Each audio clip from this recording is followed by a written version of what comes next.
বন্ধুরা, প্রাথমিক স্কুলে অনেক বাচ্চা পড়াশোনা করত, কিন্তু তাদের মধ্যে এমন একটা বাচ্চা ছিল যার ঘরে খাবার খাওয়ার মতো টাকা ছিল না।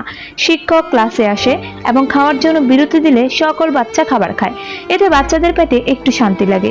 কিন্তু ছুটির সময় শেষ, ক্লাসে ম্যাডাম পরের দিন বাচ্চাদের রচনা লিখে আনতে বলে। সাথে সাথে ম্যাডাম এটাও বলে যে যে রচনা লিখে আনবে না তাকে ক্লাসে ঢুকতে দেওয়া হবে না। তখন বাচ্চাটি টেনশনে পড়ে যায়, কারণ রচনা লেখার জন্য তার কাছে বই কেনার মতো কোনো টাকা নেই। বাচ্চাটি 2-3টি দোকানের নোটবুকের মূল্য জিজ্ঞেস করে। দোকানদার নোটবুকের মূল্য 20 টাকা বলে। এটা শুনে বাচ্চাটি এক জায়গায় বসে ম্যাডামের ক্লাসে কিভাবে ঢুকবে সেটা চিন্তা করে।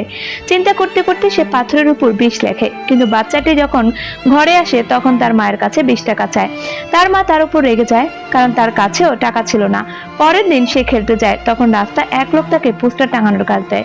লোকটি এই জন্য তাকে টাকাও দেয়। কিন্তু বাচ্চাটি যখন পোস্টার টাঙানোর কাজ করতে যায় তখন পোস্টারে লেখা দেখে শিশু খুন খুব বড় অপরাধ। তখন তার খুব খারাপ লাগে এবং মন খারাপ করে চলে যায়।